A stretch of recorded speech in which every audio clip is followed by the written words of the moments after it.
பல வருஷத்துக்கு முன்னாடி கடல் எவ்வளோ பெருசு. அந்த ஆழமான கடல்ல அப்போ இந்த ஜிபிஎஸ், ரேடார் சிஸ்டம் எதுவுமே கிடையாது.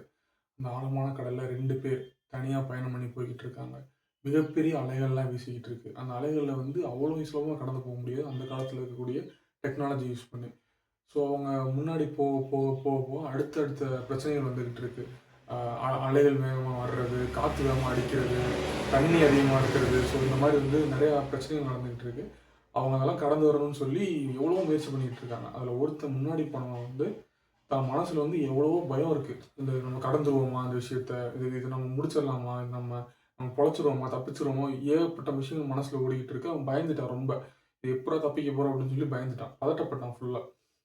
இன்னொருத்தன் வந்து தன்னோட மைண்ட வந்து உள்ள எவ்வளோ வெளிய வந்து அவ்வளோ பெரிய ஒரு புயல் வீசிக்கிட்டு இருந்தாலும், தன்னோட மைண்ட வந்து கிளியரா வச்சிருக்கான் அவன்.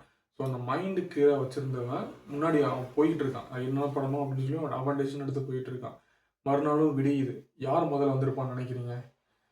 You are right. இந்த மனச வந்து தெளிவா வச்சிருந்தான் பார்த்தீங்களா? அவன் தான் வந்து முன்னாடி வந்திருப்பான். ஏன்னா, அவனுக்கு தெரியும். நம்ம இந்த விஷயத்த வந்து இப்படி தான் பண்ணணும். இந்த இடத்துல வந்து நம்ம இப்படி டெசிஷன் எடுக்கணும் அப்படின்னு சொல்லி.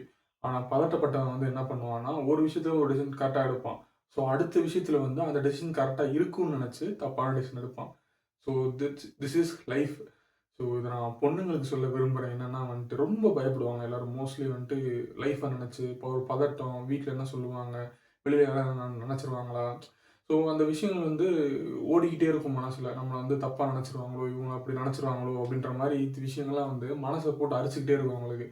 ஸோ அதெல்லாம் வந்து நான் தூக்கி போடணும்னு சொல்ல மாட்டேன். அதெல்லாம் கொஞ்சம் ஓரமா வச்சுட்டு, நம்ம கொஞ்சம் தெளிவா யோசிச்சு பார்க்கணும். எந்த இடத்துல நம்ம எப்படி முடிவு எடுக்கணும்? நம்ம வந்து இது நமக்கு தேவைதானா? ஸோ அந்த இன்னர் பீஸ் இருக்கணும். இப்போ ஃபார் எக்ஸாம்பிள் வந்து காலேஜ்ல உன்னோட ஹெச்ஓடியோ, இல்ல டிபார்ட்மெண்ட் ஸ்டாஃபோ யாரோ ஒருத்தவங்க கூப்பிடுறாங்க. ஒரு ஒரு பிரச்சனைய நம்ம அட்ரஸ் பண்றாங்க அப்படின்னா, நம்ம நார்மலி விமன் வந்து மோஸ்ட்லி வந்து என்ன பேசுவாங்க அப்படின்னா பயந்துருவாங்க. ஸோ அந்த விஷயத்துல வந்து நம்ம அப்படி பேசக்கூடாது. தெளிவா இப்படியா சார், அப்படியா சார் அப்படின்னு சொல்லி நம்ம அத ஹேண்டில் பண்ண கத்துக்கணும். ஸோ ஒரு லீடர்ஷிப் குவாலிட்டிய வளர்த்துக்கணும். ஸோ அந்த விஷயம் வந்து notable thing. Inner piece is important. So that's it.